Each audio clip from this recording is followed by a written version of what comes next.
Guys welcome back to Nick service creation. నేను ఇంట్లో ఒక 10 మినిట్స్ కష్టపడి గార్లిక్ చిల్లీ ఆయిల్ ఎలా తయారు చేసుకోవాలో చూపిస్తానమాట. ఇది మనకి ఏంటి అంటే డంప్లింగ్లోకి, నూడిల్స్, ఫ్రైడ్ రైస్, సూప్స్ అన్నిటికీ కూడా యూజ్ అవుతుంది అనమాట. ఒక 10 మినిట్స్ కష్టపడ్డామంటే 3 మంత్స్కి హ్యాపీగా ఉండొచ్చు అనమాట. ఇది మార్నింగ్ మన పిల్లలకి ఫాస్ట్గా ఫ్రైడ్ రైస్లు అవన్నీ హెల్తీగా చేస్తాం కదా, సో అట్లా వేసుకోవడానికి చాలా బాగా యూజ్ అవుతుంది అనమాట. మార్కెట్లో అమ్మే ప్రిజర్వేటివ్స్ అలాంటివి కలిపి చేస్తారు వాళ్ళు నిల్వ ఉండడానికి. అలా చేయకోకుండా ఇలా ఇంట్లోనే మనం తయారు చేసుకున్నాం అనుకో హ్యాపీగా యూజ్ చేసుకోవచ్చు అనమాట. సో ఇది ఎలా తయారు చేసుకోవాలని ఇప్పుడు మనం ప్రాసెస్లోకి వెళ్ళిపోదాం. దీనికోసం ఫస్ట్ నేను ఒక 20 అయితే మిరపకాయలు అయితే తీసుకున్నాను అనమాట. వీటిని చిల్లీ ఫ్లేక్స్ లాగా అయితే చేసుకోవాలన్నమాట. రెడీమేడ్ వాడకండి, ఇంట్లో ఉండే మిరపకాయలు ఉంటాయి కదా వాటితోనే చేసేసుకోండి. దీన్ని కొంచెం కచ్చాపచ్చిగా మన చిల్లీ ఫ్లేక్స్ ఎలా ఉంటాయి ఆ విధంగా అయితే చేసుకోవాలన్నమాట. చూడండి, ఈ విధంగా అయితే చిల్లీ ఫ్లేక్స్ చేసుకోవాలన్నమాట. దీన్ని పక్కన పెట్టేసుకుని ఇప్పుడు ఒక కడాయి పెట్టేసుకొని గ్యాస్ ఆన్ చేసుకొని ఇందులో మనకి ఎంత కావాలంటే అంత, అంటే నేను 20 ఎండుమిరపకాయలు తీసుకున్నాను కదా ఆ క్వాంటిటీకి చేస్తున్నాను అనమాట. ఒక 1.5 కప్పు ఆయిల్ తీసుకుంటున్నాను. ఇదేంటి అంటే నువ్వు పప్పు నూనె అనమాట. రెగ్యులర్గా మేము కుకింగ్లో ఇదే యూస్ చేస్తానమాట. ఇది కంపల్సరీ ఇలా నువ్వు పప్పు నూనెతోనే చేసుకోవాలన్నమాట, అప్పుడే టేస్ట్ బాగుంటుంది. అండ్ ఇది హెల్త్కి కూడా చాలా మంచిది కాబట్టి కంపల్సరీ నువ్వుల నూనెతోనే తయారు చేసుకోండి అనమాట. ఇది మనం ఆవకాయలు అవి పెట్టడానికి యూస్ చేస్తాం కదా ఆ ఆయిల్ అనమాట. నేను డైరెక్ట్ గానగ దగ్గర నుంచే నేను ఆడిచ్చి తెచ్చుకుంటాను ఎప్పుడు కూడా. ఇప్పుడు కాదు, నేను కోవిడ్ అప్పటి నుంచి కూడా ఈ ఆయిలే యూస్ చేస్తాను అనమాట. అండ్ ఎప్పుడన్నా డీప్ ఫ్రైస్ కోసం అని చెప్పేసి రైస్ బ్రాండ్ ఆయిల్ యూస్ చేస్తాను. ప్రియా కానీ ఫ్రీడమ్ కానీ రైస్ బ్రాండ్ ఆయిల్ ఉంటుంది కదా, రైస్ రిచ్ అంటారు, ఆ రైస్ రిచ్ ఆయిల్ యూస్ చేస్తాను అనమాట. ఇప్పుడు ఆయిల్ కొంచెం హీట్ ఎక్కింది అనుకున్నప్పుడు అల్లం ఒక 2 అంగుళాల అల్లాన్ని చెక్కు తీసేసుకొని ఈ విధంగా స్లైసెస్లా కట్ చేసుకోవాలన్నమాట. అవి కూడా ఇందులో వేసుకోవాలి. అండ్ ఇందులోనే ఒక అనాస్ పువ్వు అండ్ ఒక చిన్న దాల్చిన చెక్క 2 అంగుళాల ముక్కలు, ఆ దాల్చిన చెక్క ముక్క కూడా వేసుకోవాలి. ఇది నువ్వుల నూనె కాబట్టి పొంగుతూ ఉంటుంది అనమాట. గ్యాస్ అన్నది లో ఫ్లేమ్లోకి అడ్జస్ట్ చేసేసుకోండి. నేను అప్పుడే ఆయిల్ మంత్లీ తెచ్చుకుంటాను కదా, ఒక 3 kgs అలా పడుతుంది నాకు, ఏదైనా పికిల్స్లోకి వాటిలోకి యూజ్ అవుతుందని చెప్పి. అలా తెచ్చుకున్నప్పుడు నేను ఇలా 2 మంత్స్కి ఒకసారి చేసుకొని ఇలా ఫ్రిడ్జ్లో పెట్టుకుంటాను అనమాట. ఎక్కడ కూడా తడి అన్నది లేకోకుండా చేసుకోవాలి. మనం పికిల్స్కి ఎంత శ్రద్ధగా అయితే చేస్తామో సేమ్ అదే శ్రద్ధ దేంట్లో కూడా ఉండాలన్నమాట. నేను ఈ క్వాంటిటీకి ఒక 6 వెల్లుల్లిపాయలు తీసుకున్నాను అనమాట. వాటిని కూడా ఇలా స్లైసెస్ లాగా కట్ చేసుకోవాలి. అవి కూడా ఇందులో వేసేసుకుందాం.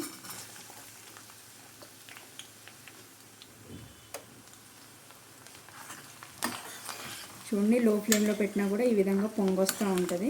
కలుపుకోవాలి. ఇవి కొంచెం లైట్గా గోల్డెన్ బ్రౌన్ కలర్ వచ్చే వరకు ఫ్రై చేసుకుంటే సరిపోతుంది. పొంగుతూ ఉంటుంది, ఇలా కలుపుకుంటూ ఉంటే సరిపోతుంది.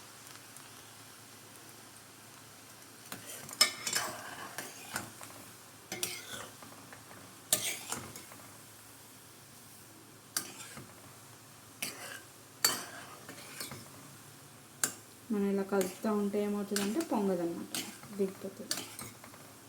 చాలామంది బయట మార్కెట్లో కొనుక్కొని యూజ్ చేస్తారనమాట. ఒక్క 10 మినిట్స్ కనుక కష్టపడితే కనుక చిల్లీ ఆయిల్ మనం ఇంట్లోనే తయారు చేసుకోవచ్చు అనమాట. ఇది చాలా ఫుడ్ ఐటమ్స్కి యూజ్ అవుతుంది అనమాట. దేంట్లో దీన్ని యూజ్ చేయొచ్చు అన్నది కూడా నేను ఇప్పుడు చెప్తాను మీకు.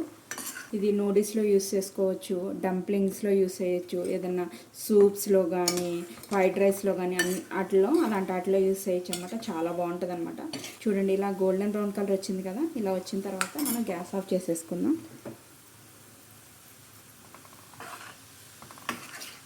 అల్లము అండ్ వెల్లుల్లిపాయలు అన్నీ కూడా ఈ విధంగా వేగాలన్నమాట. ఒక 2 మినిట్స్ అలా ఉన్నిద్దాము. ఇప్పుడు ఒక పొడిగా ఉన్న గిన్నె, తడి అన్నది ఎక్కడ ఉండకూడదు అన్నమాట. అందులో మనం గ్రైండ్ చేసుకున్న చిల్లీ ఫ్లేక్స్ ఉన్నాయి కదా అవి వేసుకోవాలి. అండ్ ఒక 2 స్పూన్స్ కారం, మనం ఇంట్లో యూస్ చేసే పచ్చళ్ళ కారం ఉంటుంది కదా, మసాలా కారం కాదు. ధనియాలు వెల్లుల్లిపాయలు అన్నీ వేసి కొడతాం, జీలకర్ర, ఆ కారం యూస్ చేయకూడదు అనమాట. దీనికి పచ్చి కారమే యూస్ చేయాలన్నమాట. నేనైతే ఇంట్లో ఆడించుకుంటాను కదా ఆ కారమే యూస్ చేసుకుంటున్నాను. అది కూడా ఒక 2 స్పూన్స్ వేసుకున్నాను అనమాట.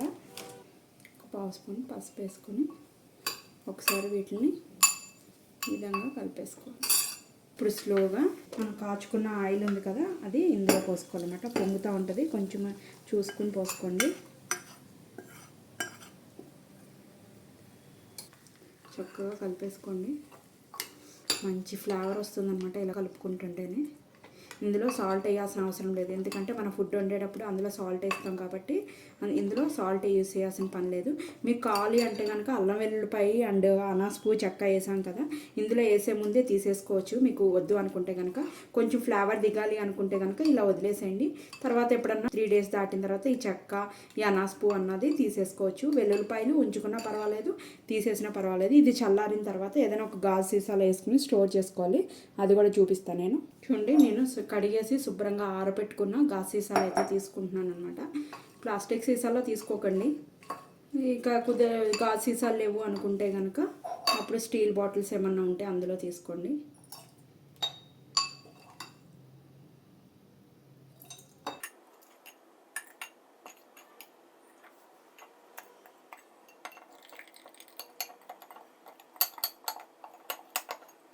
ఇందులో కొంచెం రైస్ వేసుకుని ఊడ్చుకొని తిన్నా కూడా చాలా బాగుంటుంది అనమాట టేస్ట్.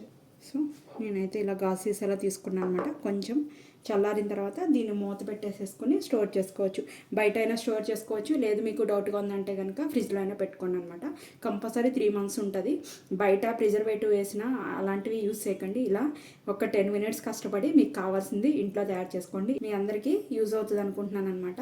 సో మీరు ఫస్ట్ టైం కనుక నా ఛానల్ చూస్తున్నా సబ్స్క్రైబ్ చేసుకోండి. ఇలాంటి మరికొత్త డిషెస్ కోసం బెల్ బటన్ ప్రెస్ చేయడం అయితే మర్చిపోకండి. ఈ వీడియోని మీ ఫ్రెండ్స్ అండ్ ఫ్యామిలీ మెంబర్స్కి కూడా షేర్ చేయండి. Thank you guys.